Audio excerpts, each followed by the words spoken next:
Sets and relation चॅप्टरची आता थोडक्यात आपण सुरुवात करणार आहोत. तर डिटेल सर्व संकल्पना आपल्याला यायच्या आहेत. तर सुरुवातीला आपण सेट म्हणजे काय असतो त्याच्यावरती थोडंसं बोलूयात.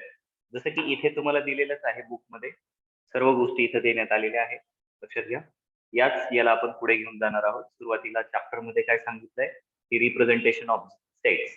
मग सेटला कसं रिप्रेझेंट करतात हे तुम्हाला माहिती आहे की वस्तूच्या विशिष्ट समूहाला आपण काय म्हणत असतो, संच. A collection of well defined object is called set. A collection of well defined object is called sets.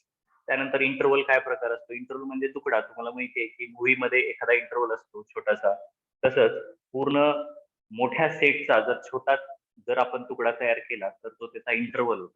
जसं मोठ्या लाईनचा एक लाईन असते जी इन्फायनाइटली चालू असते दोन्हीकडे. Its two ends are unlimited है ना, इन्फायनाइट चालू असते. तिचा जर तुकडा तुम्ही कन्सिडर केला तर तो इंटरवल म्हणून ऍक्ट होतो. जसं की रिअल नंबरची लाईन आहे, तिचा थोडासा भाग तुम्ही कन्सिडर केला तर इंटरवल. इथे closed interval, open interval, semi close, semi open, अशा पद्धतीचे इंटरवल आपल्याला शिकायचे आहेत. त्यानंतर टाइप्स ऑफ सेट, संचाचे प्रकार है ना. तुम्हाला माहिती आहे की सिंगलटन सेट आहे, एक घटकी संच आहे. त्यानंतर एम्प्टी सेट, नल सेट, ज्याला आपण रिक्त संच असं म्हणतो. त्यानंतर तुम्हाला माहिती आहे की फायनाईट सेट आहे ना. त्यानंतर इनफायनाईट सेट. मग ऑपरेशन्स मध्ये कोणते ऑपरेशन येतात सेटची? युनियन आहे, इंटरसेक्शन आहे. Union of two sets, intersection of two sets. त्याच्यानंतर येतं कॉम्प्लिमेंट. मग ऑर्डर्ड पेअर पर्यंत आपण जातो. इथे Cartesian product of two set, इथून महत्वाचा भाग चालू होतो, लक्षात घ्या. इथून आपल्याला महत्वाचा भाग चालू होतो. हे सगळं तुम्ही 9th स्टँडर्ड मध्ये शिकलेलं आहे. फक्त ऑर्डर्ड पेअर्स आणि हा रिलेशन इथपर्यंत हा चॅप्टर जातो. खूप महत्वाचा चॅप्टर आहे. फाउंडेशनला 3 ते 4 मार्क्स तुमचे फिक्स होऊन जातात. फाउंडेशन मध्ये 3 ते 4 मार्क्स तुमचे फिक्स होतील या चॅप्टरच्या नंतर. हा चॅप्टर चांगल्या रीतीने कळल्याच्या नंतर तुम्हाला पुढे फाउंडेशन फंक्शन मध्ये जाता येतं, लक्षात घ्या. या चॅप्टरच्या नंतर तुम्ही फंक्शन चॅप्टरला व्यवस्थितरित्या गेन करू शकता. ओके, चला. तर मग आता आपण सेट विषयी लिहून घेऊया. Right down. सेट कशाला म्हणतात? सेट्स लिहित राहा. मी डिटेल लिहून देत असतो. आपला क्लास हा रेकॉर्ड होत आहे. हा क्लास मी युट्यूबला सुद्धा टाकेल आज लगेच, झाल्या 2 मिनिटांमध्ये युट्यूबला अपलोड होतो. AK100 नावाचं युट्यूब चॅनल आहे आपलं मॅथमॅटिक्सचं. तसंच अकाउंटच्या सरांचं सुद्धा आहे, विनर्स नावाने सरांनी ठेवलंय. रिंगणकर सर अकाउंट शिकवतात and myself Anil sir Kevalram. तर माझं AK100 नावाचं युट्यूब चॅनल आहे, लक्षात. AK100 असं चॅनल आहे. लिंक पण मी देईल. AK100 रामानुजन असं टाकलात की पहिला व्हिडिओ येतो तिथं, Ramanujan magic स्क्वेअरचा.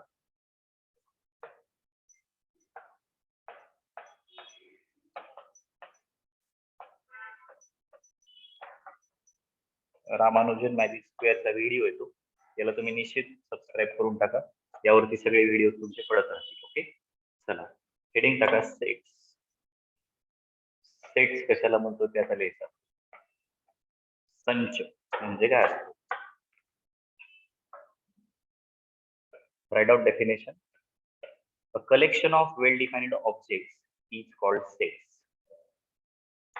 A collection of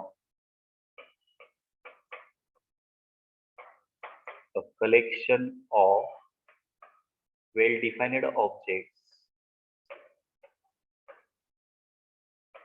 A collection of well-defined objects is called a set.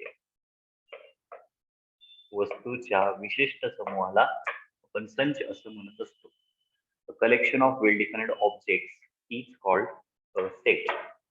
Okay, वस्तूच्या विशिष्ट समूहाला संच असे म्हणतात. त्याच्या खाली लिहा. Sets are usually denoted by capital letters. Sets are usually denoted by capital letters. Sets are usually denoted by capital letters. Like capital A, comma capital B, comma capital C, comma etc. Okay, चला त्याच्या खाली लिहा. Write down.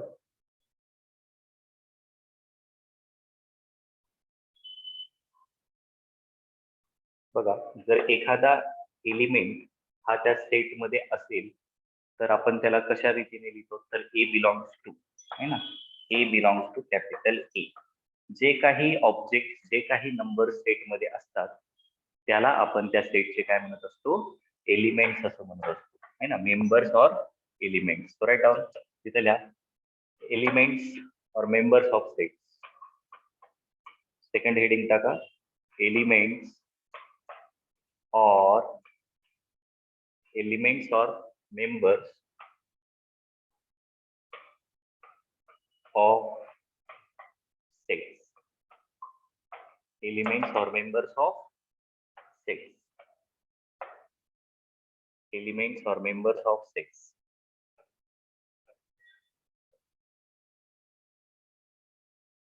Write down object or numbers in the set.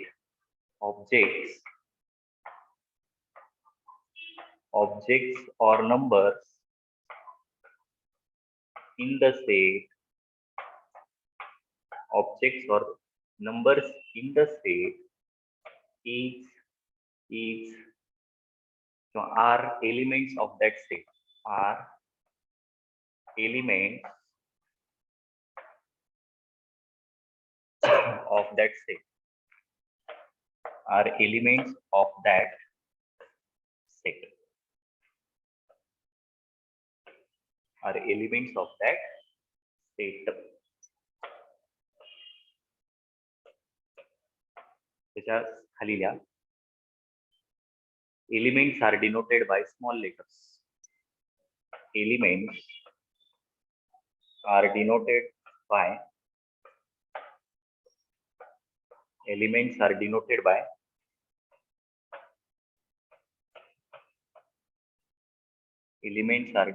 by small letters.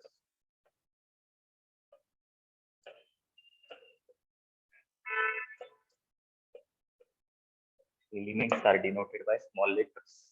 Okay, like small a, small b, small c, etc. चला त्याच्यानंतर घ्या elements of the sets are written in curly braces. Elements of the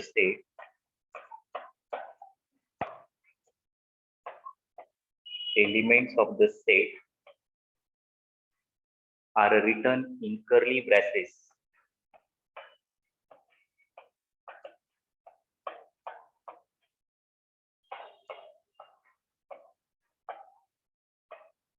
Are written in curly braces. महिरूपी कंसामध्ये आपण ते indicate करत असतो by putting the commas. हा महिरूपी कंस पण काढून घ्या. महिरूपी कंस पण काढून घ्या by putting commas.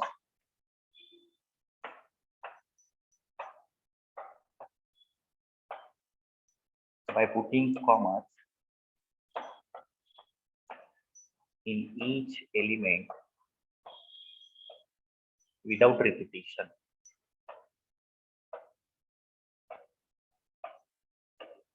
And element कसे असतात, विदाउट रिपिटेशन लिहिलेले असतात, बरोबर आहे, विदाउट रिपिटेशन.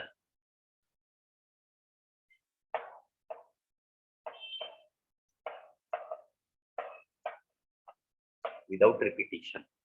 ओके, चला आता एक्झाम्पल्स. आता एखादा जर एलिमेंट सेट मध्ये असेल तर आपण कसं इंडिकेट करतो. So write down if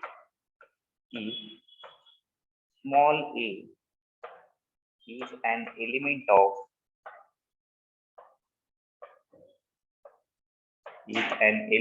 of set A, है ना, तर याला कसं इंडिकेट करतात, तर लिहा it is denoted by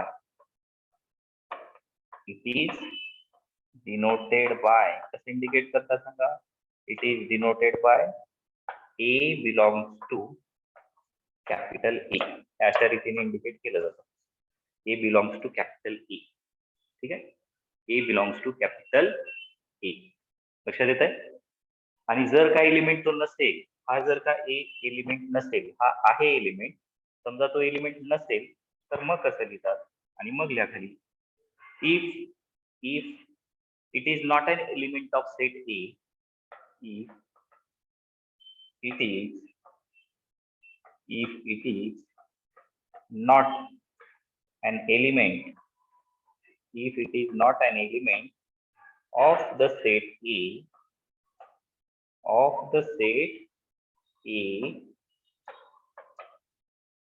तर मग ह्याला कसं इंडिकेट करतात, then it is denoted by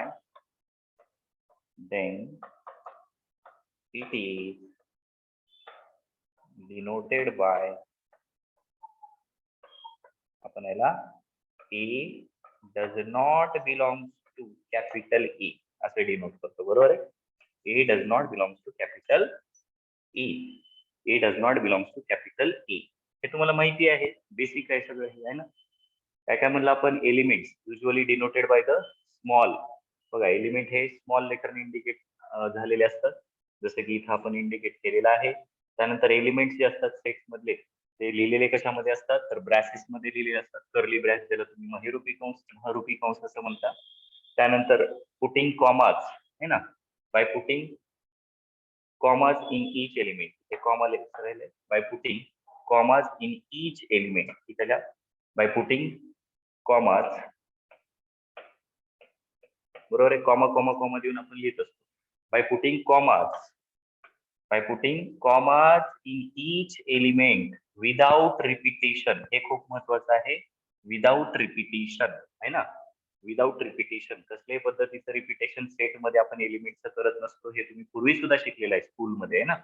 एखादा एलिमेंट हा सेट मध्ये असेल, समजा A is an element of the set A, तर आपण त्याला कसं इंडिकेट करत असतो, हे पाय खाली लगे, ए बिलॉंग्स टू कॅपिटल ए. त्याला आपण रीड कसं करत असतो, इट बिलॉंग्स टू, है ना, small A belongs to capital A, set A असं आपण वाचत असतो. तर एखादा एलिमेंट नसेल, if it is not an element of the set A, then it is denoted by A does not belong to A, है ना. त्याला वाचायचं कसं असतं, A does not belong to capital A. Yes, ऐकू येते, आवाज येतोय माझा सर्वांना? हा ठीक आहे. मला सांगा काही सेट्सची तुम्ही उदाहरणं देऊ शकता का? एक्झाम्पल्स ऑफ सेट्स, हेड करा त्याला, एक्झाम्पल्स ऑफ सेट्स. चला, एक्झाम्पल्स ऑफ सेट्स, त्यांच्याची उदाहरणं द्या.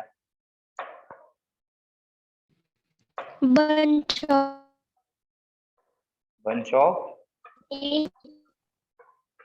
days in a week. Examples of sets, खूप सारी संख्याची उदाहरणं देता येतात आपल्याला. अजून कोण सांगते इकडे? Days in a week. Okay, next. उसके बाद clever student in your class. No clever स्टुडंटचं नाही येणार. कोण सांगते हे क्लेवर स्टुडंटचं? क्लेवर स्टुडंटचं कोण सांगतंय? मयुरी का? क्लेवर स्टुडंटचं होणार नाही, लक्षात घ्या. हे बघा मयुरी, कसं असतं सांगतो तुम्हाला, की मॅथमॅटिक्सला ऍडजेक्टिव्ह कळत नसतात. मॅथमॅटिक्सला ऍडजेक्टिव्ह जे असतात ते कळत नसतात. म्हणजे जसं की ऑनेस्ट, क्लेवर, किंवा तुमचं ब्युटिफुल, किंवा हॅपी, सॅड, रिच, पुअर, ह्या सगळ्या गोष्टी मॅथमॅटिक्सला कळत नसतात. का? कारण बघा लक्षात घ्या की सेट म्हणजे कसं असतं की it is a collection which is well defined पाहिजे. ते त्याच्याविषयी एकदा बोललं की आपण कुठेही कधीही केव्हाही याच्याविषयी बोललं जगाच्या पाठीवर, तर सगळ्यांचं उत्तर नेहमी एकच यायला पाहिजे. आता तुम्ही जर म्हणलात की क्लेवर कदाचित आज असेल उद्या नसेल की नाही माहिती नाही. क्लेवरचा क्रायटेरिया काय आहे की समजा मार्क्स आज मिळाले म्हणून तुम्ही क्लेवर म्हणताय, उद्या मार्क्स नाही मिळाले तर तो क्लेवर राहणार नाही. त्यामुळे क्लेवर कुणाच्या दृष्टिकोनातून हे पण महत्वाचं आहे ना. त्यामुळे हा बदलत जातो, लक्षात घ्या. त्यानंतर तुम्ही म्हणलात की रिच पीपलचा सेट. आता रिच पीपलचा ग्रुप हा सेट होऊ शकतो का? तर होणार नाही. आज जो व्यक्ती रिच आहे तो कदाचित उद्या असू शकेल का? नसेल. कुणाच्या दृष्टिकोनातून आणि कोणत्या ह्याच्याने तो रिच आहे? तो मनानं रिच आहे, पैशानं रिच आहे, का हेल्थनी रिच आहे ना, असे वेगवेगळे क्रायटेरिया पडू शकतात. हा पण तुम्ही क्रायटेरिया लावलात की ज्या लोकांच्या घरी कार आहे है ना, ज्या लोकांच्या घरी कार आहे ती लोक सगळी श्रीमंत. आता तुम्ही क्रायटेरिया जर लावला तर लक्षात घ्या, मग मात्र सेट होऊ शकतो. Now it is an example of set. हा तुमचा सेटचा एक्झाम्पल होऊ शकतो, याला काही अडचण नाही. कळतंय? तुम्ही क्रायटेरिया लावा. तुम्ही जर क्रायटेरिया लावत असाल की ज्यांच्या ज्यांच्या घरी कार आहे अशी सगळी लोक श्रीमंत आहे ना, तर मग तो सेट होऊ शकतो. मग अशी लातूर मधली लोक येतील की ज्यांच्या घरी कार आहे. बरोबर आहे? म्हणजे तुम्हाला म्हणता येईल ह्या लोकांना कुठेही गेल्याच्या नंतर की या लोकांकडे कार आहे म्हणून हे श्रीमंत आहेत. बरोबर आहे? त्यामुळे आपण असं नाही बोलू शकत, कदाचित कार उद्या असेल की नाही हे पण नाही सांगता येत आहे ना. त्यानंतर ब्युटिफुल. आता आपण म्हणलं की ब्युटिफुल लोकांचा संच, तर तुम्हाला सांगतो की लातूर मधले सगळे लोक एका ठिकाणी गोळा होतील. सगळेच जेवढे आहेत तेवढे, लेकरं बाळ, म्हातारी खोतारी, कोण नाही म्हणणार की आपण ब्युटिफुल नाही म्हणून. सगळे स्वतःला ब्युटिफुल तर म्हणतात. बरोबर आहे? पण समजा तुम्ही म्हणाल असं कसं असतं, जे यंग आहेत तेच ब्युटिफुल. तर लक्षात घ्या की म्हणजे छोटे आहेत ते, पण ते छोटे उद्या मोठे होतील. जे यंग आहेत ते उद्या म्हातारी होतील है ना. किंवा आज तुम्ही सुंदर दिसताय उद्या दिसणार नाही. त्यामुळे हा जो क्रायटेरिया आहे तो फॉलो होत नाही. त्यामुळे गणिताला असल्या बारीक सारीक गोष्टी कळत नसतात. गणिताला ऍडजेक्टिव्ह कळत नाही. गणिताला असल्या त्याला काय दिलासादायक गोष्टी गणिताला कळत नसतात. गणित जो आहे तो सडेतोड राहतो. गणित काय म्हणतं की मला फक्त फॉर्म्युलेशन करायचं आहे, तुझ्याकडे तसं आहे का सांग. मी खूप दिसायला चांगला आहे त्याची मला काही, त्याने जर म्हणलं मी खूप दिसायला चांगला आहे, फॉर्म्युलेशन करून देतोस का, गणित म्हणतो हो बाजूला आहे ना. त्याच्यामुळे इथे काही विषय नसतो. लक्षात घ्या, तुझ्याकडे डेटा अवेलेबल आहे का असं गणित विचारेल. तुझ्याकडे डेटा अवेलेबल आहे का बेटा, मग त्यानं म्हणलं यस, तर मग म्हणतो चलो आगे बढ़ेंगे. अगर म्हणला नो तर गणित म्हणेल चलो भागो है ना. तर याचा अर्थ लक्षात घ्या की सेट म्हणजे काय. Set it should be a well defined. जसं तुमच्याकडे नॅचरल नंबरचा सेट आहे, होल नंबरचा सेट आहे, इंटिजरचा सेट आहे, रॅशनलचा सेट आहे, इरॅशनलचा सेट आहे, इव्हनचा सेट आहे, ऑडचा सेट आहे, प्राईमचा सेट आहे, कंपोजिटचा सेट आहे, परफेक्ट स्क्वेअरचा सेट आहे, परफेक्ट क्यूबचा सेट आहे, ट्विन प्राईमचा आहे, रिलेटिव्हली प्राईमचा आहे. असे खूप सारे सेट्सची उदाहरणं तुम्हाला लिहिता येऊ शकतात. इंद्रधनुष्यातील रंगांचा संच येतो, आठवड्यातील वारांचा संच येतो, वर्षातील महिन्यांचा संच येतो, इंग्रजी असतील किंवा मराठीतील महिन्यांचा संच सुद्धा येऊ शकतो. असे खूप सारी संचांची उदाहरणं तुम्हाला देता येऊ शकतात. त्यातली काही आपण लिहिणार आहे. लक्षात येते सर्वांना? सर्वांपर्यंत माझा आवाज येत आहे? येस. सुजाता, सुजाता आवाज येतो? हो सर. ओके. इकडे प्रिया,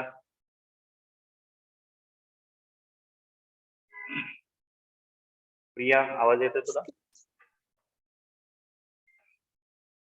चला आता लिहून टाका. चला सेटची एक्झाम्पल लिहून घेऊया. राईट डाऊन सेटची उदाहरण. एक्झाम्पल्स मध्ये द्या. Number 1, capital N. Capital N is the set of natural number. असा आधी आपण capital N is the set of natural number. Capital N is the set of capital N is the set of natural number. Screen दिसत नाही आहे का? Screen दिसते ना सर्वांना? हो सर दिसते. हा प्रिया तुला नाही दिसत, काय अडचण?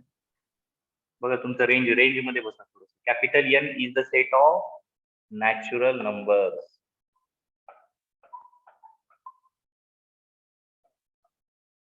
So therefore capital N equal to कुठून चालू होतात नॅचरल नंबर्स? 1 पासून. 1 2 3 4 5 comma dot dot dot. Okay.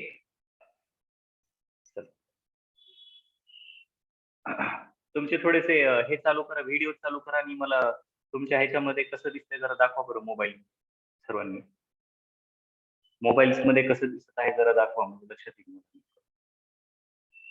Video तुमच्या मोबाईल्स मध्ये कसं दिसत आहे?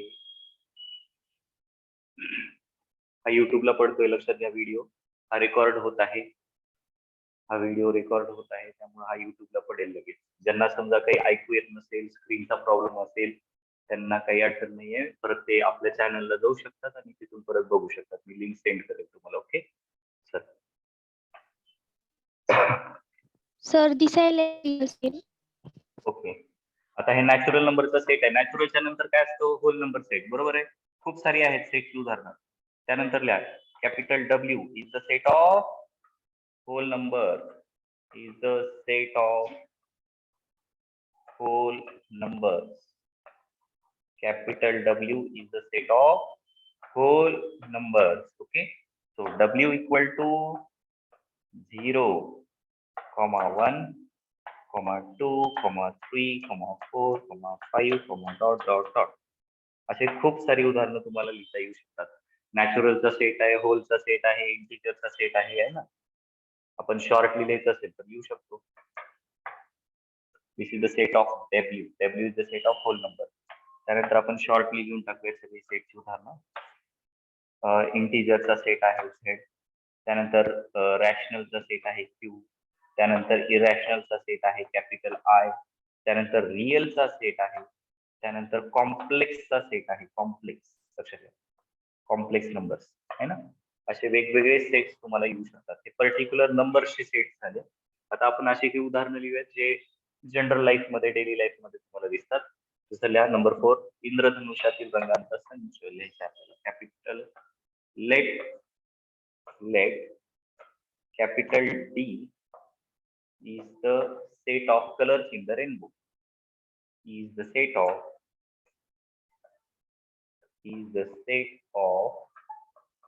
colors in the rainbow.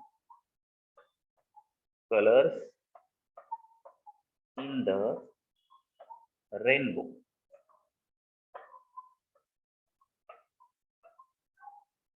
इंद्रधनुष्यातील रंगांचा संच. आता आपल्याला इंद्रधनुष्यातील रंगांचा संच लिहायचा आहे. Capital D equal to in braces. त्यांच्या कशामध्ये लिहितात? ब्रॅसेस मध्ये. विथ ग्वायर, violet, indigo, blue, green, yellow, orange and red. Okay, इंद्रधनुष्यातील रंगांचा संच झाला, ज्याला आपण व्हिप ग्वायर असं म्हणतो. Violet, indigo, blue, green, yellow, orange आणि red. Violet, indigo, blue, green, yellow, orange, red. इंद्रधनुष्यातील रंगांचा संच. Violet, indigo, blue, green, yellow, orange and red. Yes, काही डाऊट आहे का? चला पुढचं उदाहरण लिहा. Next, 5th.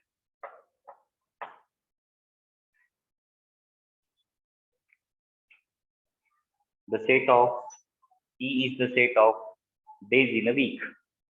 E is the set of days in a week. E is the set of days in a week. E is the set of days in a week.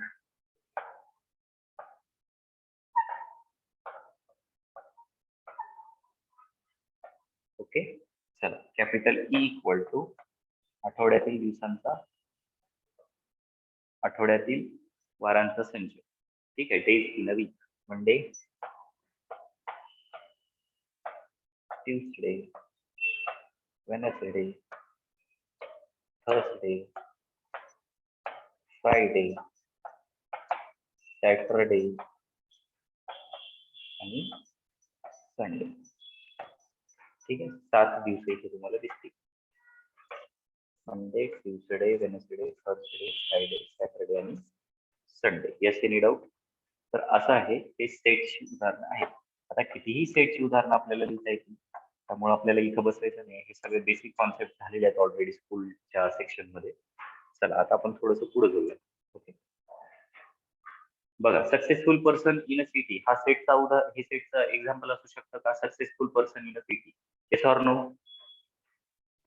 Successful person in a city. No, because successful कशामुळे का? आज असेल उद्या नसेल, है ना. Happy people नसतो. Happy people बघा की तुम्ही हॅपी आज आहात. समजा घरामध्ये आज तुमच्या पेढे आणले तर तुमचा दिवस अगदी आनंदाने जातो, कारण येता जाता आपण एक पेढा दिवसभर खाऊन पार करतो. ज्यावेळेस बॉक्स रिकामा होतो त्यावेळेस तुम्ही हॅपी असता का? तुम्हाला करमत नाही थोडंसं 1-2 4. बरोबर आहे की? आणि मग कसं काय, उद्या आज हॅपी उद्या नाही, तर हे हॅपी फिपी काही नसतं. त्यानंतर क्लेवर, क्लेवर आज आहे उद्या नसेल, किंवा उद्या आहे आज नसेल.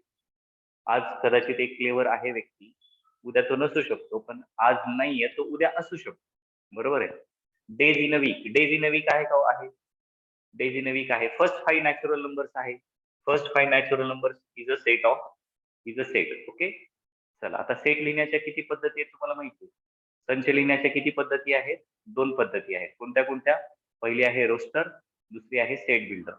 हे पण तुम्ही शिकलेलं आहे.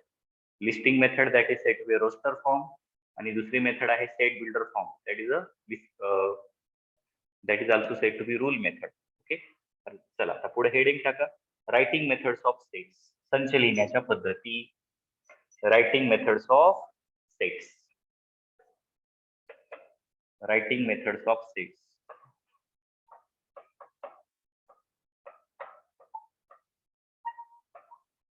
Writing methods of sets, संच लिहिण्याच्या पद्धती. रायटिंग मेथड्स ऑफ सेट्स, संच लिहिण्याच्या पद्धती. त्यामध्ये लिहा चला नंबर 1. पहिली मेथड कोणती आहे? Listing method. Listing method.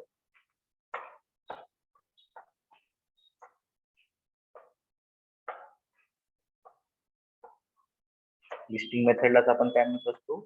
Roster form. बरोबर आहे का? लिस्टिंग मेथडलाच आपण काय म्हणत असतो? Roster form. हे तुम्ही शिकलेलं आहे.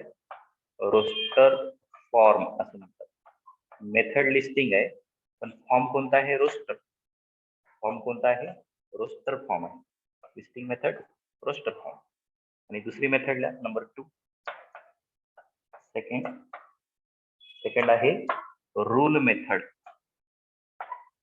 Rule method. आणि रूल मेथड मध्ये काय येतो? रूल मेथड मध्ये आपण रूल लिहित असतो. यालाच आपण काय म्हणतो? Set builder form.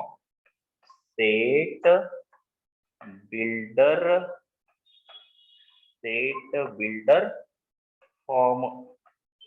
अलग लक्षात आहे? येस. Set builder form. किती पद्धती आहेत सेट लिहिण्याच्या? There are 2 methods of writing sets. First one is the listing method. Second one is the rule method. Listing method is also said to be roster form. Listing method is also said to be roster form. And your rule method is also said to be set builder form. Yes, काय अडचण याच्यामध्ये? So there are 2 writing methods of sets. First one is the listing method. It is also said to be the roster form. And the second method is the rule method. And it is also said to be the set builder form. आता rule method मध्ये काय असतं आणि set builder listing मध्ये काय असतात आपण त्याच्यावरती बोलूया. चला, तर त्यामध्ये लिहा नंबर 1. खाली हेडिंग टाका, लिस्टिंग मेथड. लिस्टिंग मेथड, यादी पद्धती असं मराठीत म्हणतात ते. मला असेल मराठीत माहिती तर बघा. लिस्टिंग मेथड, यादी पद्धती. यादी पद्धती म्हणजे नावातच आहे, लिस्ट तयार करणे. दिलेल्या संचातील घटकांची, एलिमेंटची लिस्ट लिहिणं म्हणजे काय असतं? Listing method. चला, लिहा त्याच्यामध्ये. In this method we write the list of an elements. In this method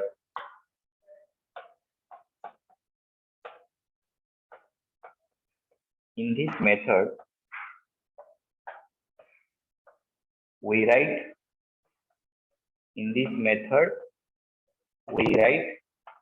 list of an element.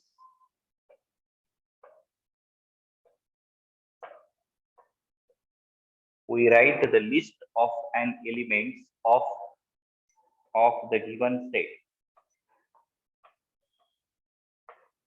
Of the given set. याच्यामध्ये फक्त काय लिहित असतो आपण? दिलेल्या सेट मधील घटकांची काय लिहित असतो? लिस्ट लिहित असतो, यादी लिहित असतो. लक्षात घ्या. We write just the list of an element. आपण फक्त घटकांची काय लिहित असतो? यादी लिहित असतो. That is said to be a listing form or roster form or listing method. चला, आता याचं आपण उदाहरण बघूयात. Example.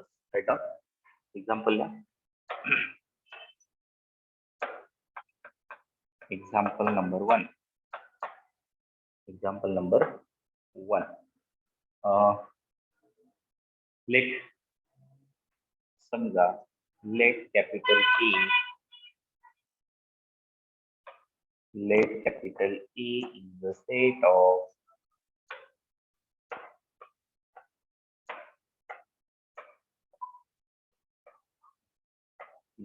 of first 5 prime numbers.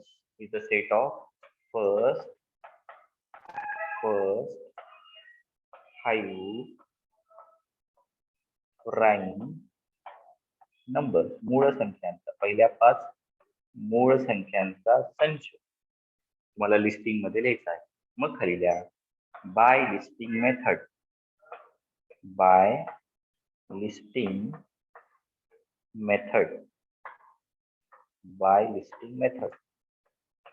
Listing method नुसार. अजून एक लिंक येईल, लक्षात घ्या. 10 मिनिटासाठी तुम्हाला 1-2 मिनिटात हा सेशन संपेल. अजून एक लिंक येईल. ओके, 2 मिनिटानंतर आणखी एक लिंक येईल. चला लिस्टिंग मेथड ने सांगा बरं हे कसं येतं ते. Capital E equal to yes पहिल्या 5 first 5 capital A is equal to in bracket 2, 3, 5, 7 आणि 11. बरोबर. Bracket close. 2, 3, 5, 7, 11. तर ह्या झाल्या तुमच्या पहिल्या 5 मूळ संख्या. मूळ संख्या म्हणजे त्या संख्या ज्याला फक्त त्याच संख्येनी आणि 1 नी भाग जात असतो. That is said to be prime. 2 is the first even prime number, 3 is the second prime, 5 is the third prime, 7 is the fourth prime, 11 is the fifth prime. मूळ संख्या म्हणजे काय असतात? Number which is divisible by itself and 1. ज्यांचे फक्त 2 वेगवेगळे अवयव पडतात.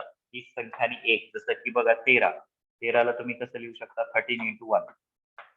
त्यानंतर 29 ला तुम्ही कसं लिहू शकता? 29 into 1. तर अशा ज्या संख्या असतात त्याला आपण काय म्हणत असतो? मूळ संख्या असं म्हणत असतो. These are said to be prime numbers. Okay. आणि त्या सोडून ज्या असतात त्या उरलेल्या ज्या संख्या असतात त्यांना आपण कसल्या संख्या म्हणत असतो? These are the composite. जर प्राईम नसतील तर त्या कसल्या असतात? त्या प्राईम नसतील तर त्या संख्या कसल्या असतात? कॉम्पोजिट. लक्षात घ्या. प्राईम सोडून ज्या संख्या असतात त्यांना आपण कसल्या संख्या म्हणतो? कॉम्पोजिट. ओके, लक्षात ठेवा. खूप साऱ्या महत्वाच्या डिटेल गोष्टी येणार आहेत. And this is not only for your 10th syllabus. It is not only for your 12th marks that you are going to will get 100 on 100. It is just for your knowledge. This is all for your lifetime. हे सगळं शिक्षण तुमच्या life time साठी चालू आहे. लक्षात घ्या. हे तुमच्या DNA मध्ये उतरतं आणि तुमच्या पिढ्यांसाठी जातं. त्यामुळे हे एज्युकेशन आहे, हे मॅथमॅटिक्स